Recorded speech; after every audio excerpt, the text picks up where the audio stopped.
मी doctor काजरी, मी काजरी हॉस्पिटलमध्ये consultant orthopaedic surgeon आहे।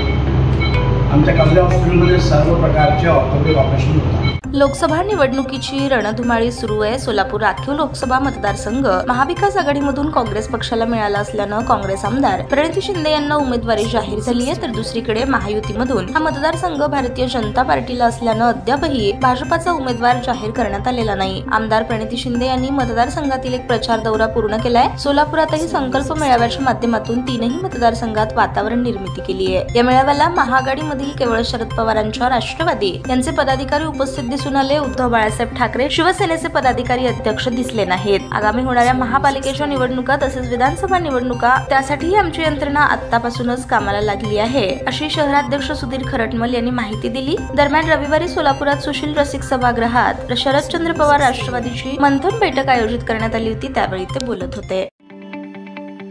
ताज्या बातम्या पाहण्यासाठी प्राईम महाराष्ट्र न्यूज चॅनलला सबस्क्राईब करा।